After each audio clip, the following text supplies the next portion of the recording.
About 2 weeks ago on the channel, we covered a subject with a website called loveroms.com, and Nintendo was suing this website for hosting Nintendo ROMs, Nintendo emulators, Nintendo BIOS, and using Nintendo intellectual properties in the advertising for their website. And Nintendo went up to a $10 million lawsuit when it came down to individual games and individual BIOS and things, and it was a huge situation. That situation is still ongoing. There is still litigation and, lawyer stuff going on with that situation, but a lot of people, myself included, thought, well, Nintendo does this every once in a while. They go after an emulation website, they go after a ROM website, and then the ROM or emulation website goes down, and then everything is back to status quo. There's so many websites out there. What damage could they really do? But today we saw something very interesting. We saw something that maybe this could do more damage than anticipated, because one of the biggest, if not the biggest, ROM, ISO, and emulator websites is now shutting down its doors after 18 years. So what's going on? Why are they shutting down their doors? And what sort of impact can this have on the retro gaming community as a whole? Sit back, relax, make sure you subscribe to the channel, and let's get into this subject. Hey, RGT 85. Hey, Sean. Oh my God, it's Stevie Richards!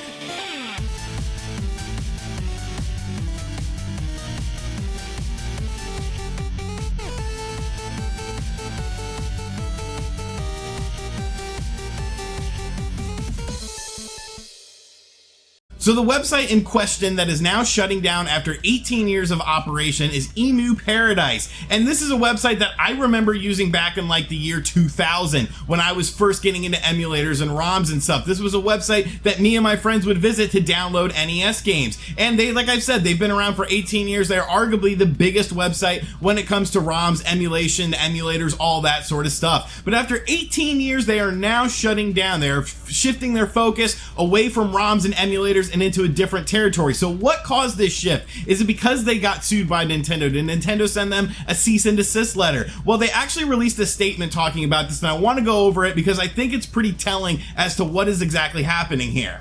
It's been a long and beautiful journey with many ups and downs. When I started Emu Paradise, things could have gone either way, but right now the direction they are going in could not be more clear. So where does that leave us? It is not worth it for us to risk potentially disastrous consequences. I cannot in good conscience sink the future of our team members who have contributed to the site throughout the years. We run Emu Paradise for the love of retro games and for you to be able to revisit those good times. Unfortunately, it is not possible right now to do that so in a way that makes everyone happy and keeps us out of trouble. This is an extremely emotional decision for me after running this site for so many years, but I believe it is the right thing for us to do at this point of time. Thus, we have decided to make a new start. We will continue to be passionate retro gamers and will continue doing stuff around retro games, but you won't be able to get your games from here for now. Where we go with this is up to us and up to you. So basically what they're saying is you will no longer be able to get ROMs, ISOs, emulators, and stuff from Emu Paradise. And I know what you're saying. This is just one website.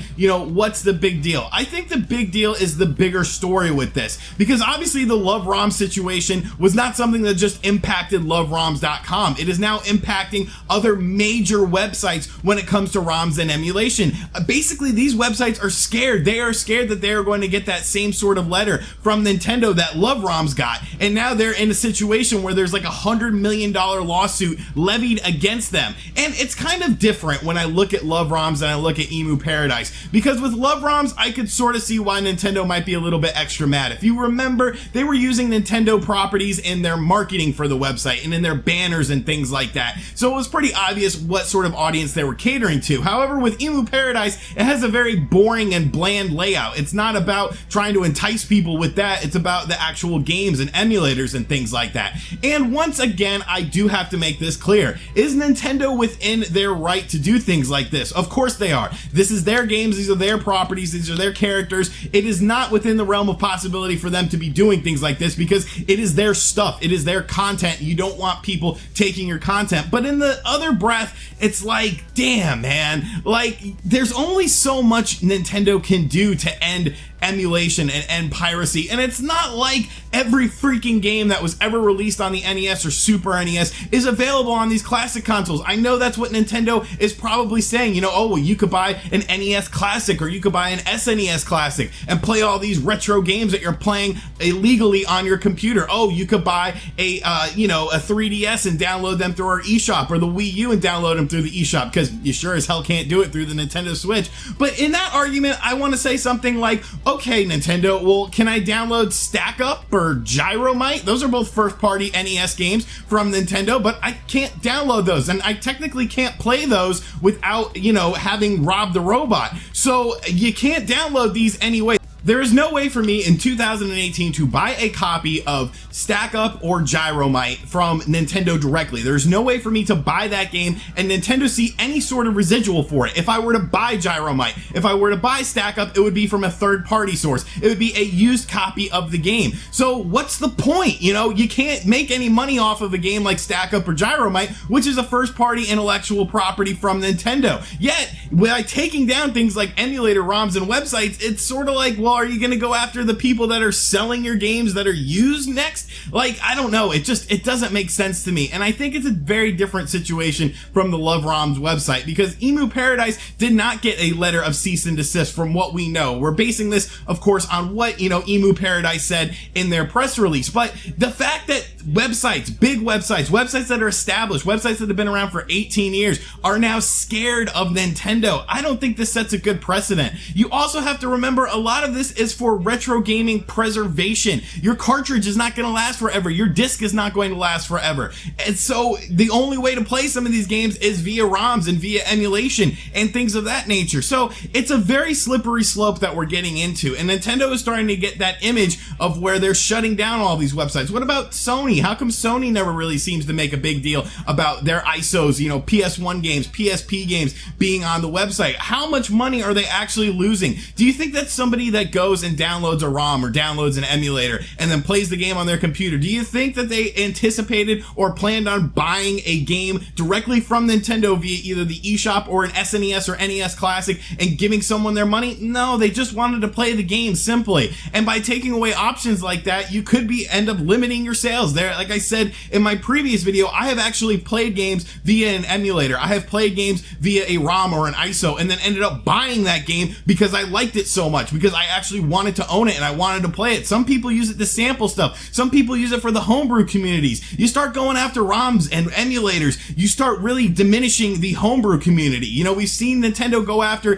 Viz.com and take down things like NES hacks, game hacks. It's like, you're not making money on these NES games, and even if you are through the eShop, through things like the NES Classic, it's minuscule amounts of money. I don't understand it. It really paints Nintendo sort of in a negative light. And when your main console, your console that you are pushing for in 2018 and beyond, the Nintendo Switch, does not have a virtual console. I cannot buy NES, SNES, N64 games and play them on my virtual console because there is no virtual console on the Switch. It's just, I don't know. It just seems like such a weird thing. You can't play Super Mario Sunshine on the GameCube on any Nintendo platform right now. There is no way to play that and give Nintendo money unless you buy a used copy. You cannot buy a new copy and give Nintendo money. You have to buy a used copy. You cannot get it through the eShop. You cannot get it through on your Nintendo Switch, your 3DS, your Wii U, nothing. There is no Game Boy Classic out yet. So, Cube Classic out, I should say. So, I don't know. It just doesn't make sense to me. It seems like a losing battle, and all it's going to do is sort of bring negative eyes and negative press on Nintendo.